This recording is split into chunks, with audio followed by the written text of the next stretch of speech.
Hey guys, what is up? Welcome to the channel. Welcome to another car review, and today we're back in Mopar City, baby, with a 2018 Challenger RT Shaker. Now, the first thing that you obviously have to talk about when it comes down to these cars are the looks. Now, they across the spectrum look great, but this one just levels up a little bit with this awesome shaker hood that you have over here. Let's get on these brakes here. As per usual with newer cars, they are always good and they feel a lot more bitey. Turn in, not bad.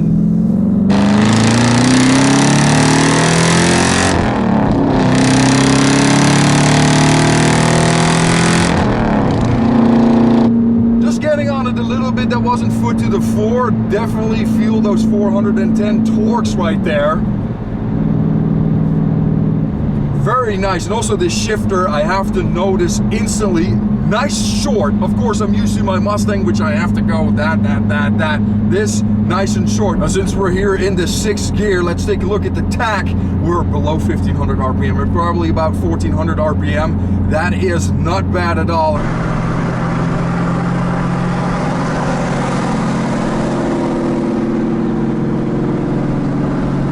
Miles per gallon though on these is not as good as the automatics because this does not get the cylinder deactivation, but you're still going to expect about 25 miles to the gallon, mid-20s, which isn't bad because it's a freaking V8 and it's also a heavy car. It is 4,000 pounds plus, so that's quite respectable right there. Under the hood of this, there's a 5.7 liter V8 that makes 375 horsepower and the earlier mentioned 410 pound-feet of torque. Performance figure 0 to 60 mid 5 seconds, quarter mile at 13-second car.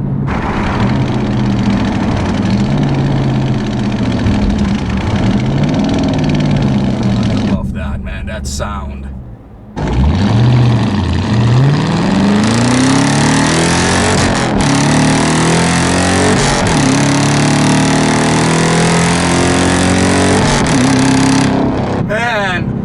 That sound when you let off the shift gears, that brings it back to old school muscle, baby. I love that. That's exactly the sound that you get from when you're watching freaking Vanishing Point right there. Man, you know, this is all smiles for me, all smiles. This might not be the quickest car that I've ever driven, but it's making all the right sounds, people. This is freaking glorious right here. My goodness.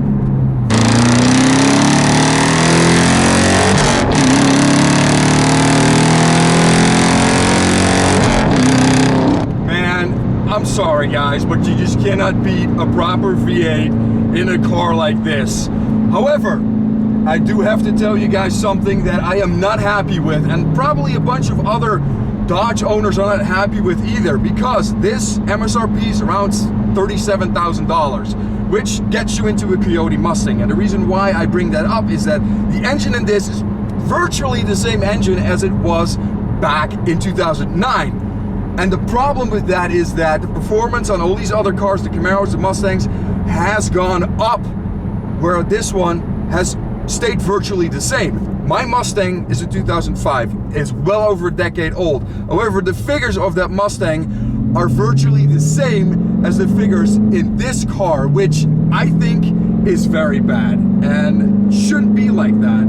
Dodge needs to get their ass in gear and bring this base V8 offering up to snuff, especially for the money that they're asking for. However, if you look at this car from a GT perspective, it starts to make sense. The looks on these cars from the three, I personally think are the best.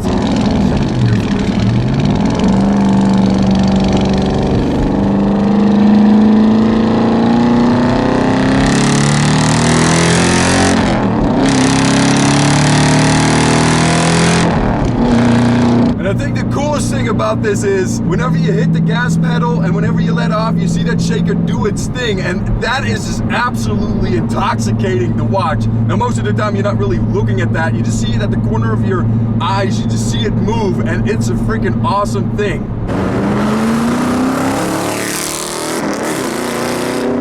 That is just glorious. The sound that this car makes, I mean, I just cannot get enough of it.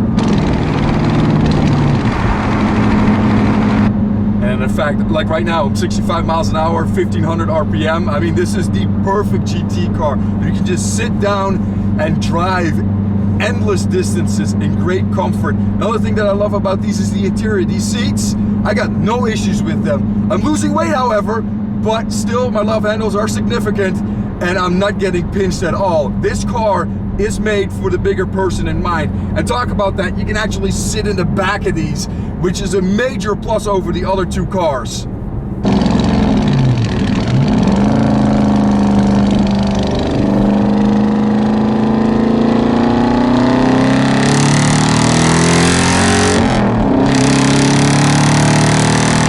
Just taking that corner for a second time, I do feel it kind of like that whole boat anchor thing that everyone talks about, and you know, it's obviously the truth. 4,000 pound car, you know, you're gonna have some movement. The owner, however, did put some lowering springs on it, so it's a little bit lower to the ground. One, it helps the looks of this car tremendously. It looks perfect now, doesn't have a lot of wheel gap like it does from factory, and it also does make it a little bit stiffer, but you're still going to have that same kind of wallowy feeling. Not as bad as the V6 that I drove though, but it's still there. Now, another thing that comes up obviously when it comes down to cars like this is storage space.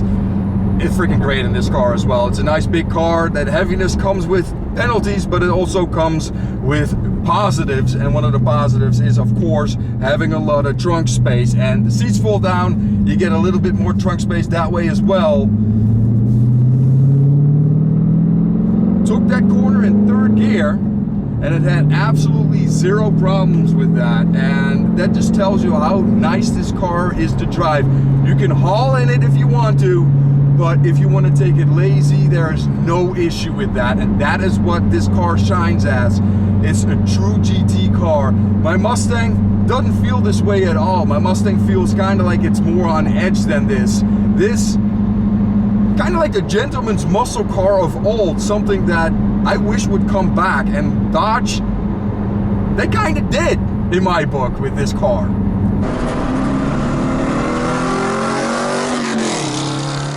The coolest thing though from Dodge is that you have so many options for this car. You can go with the base V6, you can go with the RT, and you get an RT Plus, RT Shaker, you got the GT with the V6 all-wheel drive, you go to SRT8, you go to Hellcat, you go to Demon. I mean, there's no other car manufacturer right now that has that many options for you. You can spec this thing out the way you want to, and it is unlikely that someone is going to come out of the dealership with the exact same car in the exact same area. So you're already unique the moment you drive off, and I just love that. Yes, okay, the body style has been around since 2008, 2009. It's perfect. Why change something that isn't broken? And this is definitely not broken. Mustang, no longer retro. This just keeps killing it, and it keeps looking perfect in my book.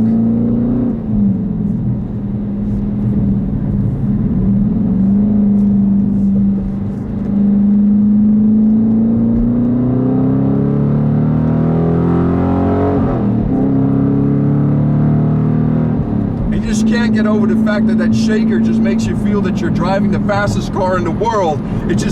I love this. This is exactly how I would probably spec out mine if I'd ever buy one. Now, obviously, personally, I'd probably go with the SRT8 to have just a little bit more power to move that big old body. But if the price is right, would I feel like an utterly slow person driving this? Absolutely not. This has plenty of get up and go. It's the perfect GT car. I love how comfortable it is. And even though this doesn't have mid-mufflers anymore, the sound is great. And when you're just driving along, you don't hear it. You only hear when you get on it. And when you get on it and you shift, it just sounds glorious.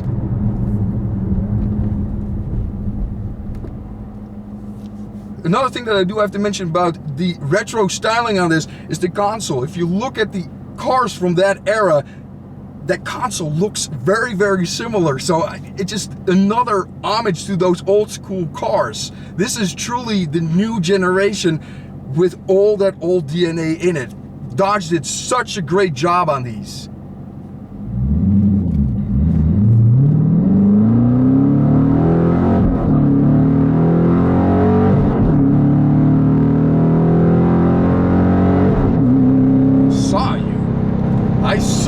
But you got hosed, my brother. He tried. Yeah, he tried so hard. And it's never complete without that.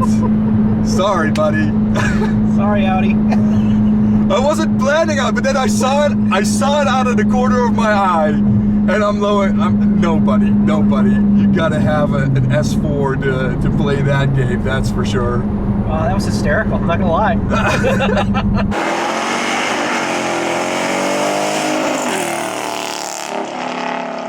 So conclusion on the car, it's a very simple one. For me, it's a definite 100% yes.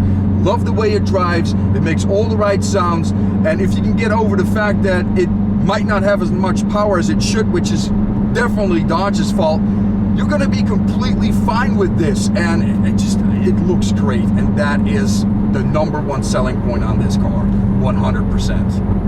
Of course, we're gonna have to do this. Here.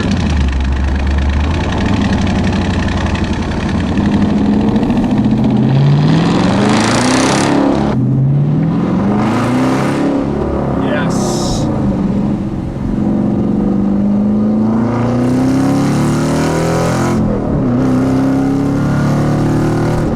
Oh man. Corey, thank you so much for letting me review a proper Challenger with a proper engine in it. Loved it. I don't think you can go wrong with one of these. I hope you enjoyed this review as much as I enjoyed driving this retro styled beast, and I'll see you on the flip side. I do really like the way this car drives though. Yeah, it's so super comfortable. It's not on edge like I drove a Z01 10-speed auto. Thing is freaking blistering fast, but it's on edge too, where this is like, you feel comfortable, you're completely fine in it, and just drive. Yeah, and look good doing it too. I mean, you probably do that all the time. You're just looking over and you see the side profile, you see your face, the big old grin on it. I do that when I'm going by like stores that have full glass windows. Yeah. I go by and man. I just yeah, it's just great. See the car rolling by because I don't see it going by. So yeah, no, exactly. I do like those SIs. They're nice little cars. Yeah, they are. The new ones are really nice. Type R's and stuff. Oh man, I wish I could review one of those. That has been on my list for a long while, but you know, it's one of those specialty cars. Not a lot of them out there. Yeah. Yeah. Where's he going? Mr. Texan, probably. Yeah. Well, you can go up to the next one and turn around. Yeah, dude. What are you doing, man? The stuff that you see, man, they make so many questionable decisions, and I go, what are you thinking? You want to risk a ticket? Or, you know, someone not paying attention, and then they go 70 miles per hour plus whatever you're backing up as? Right.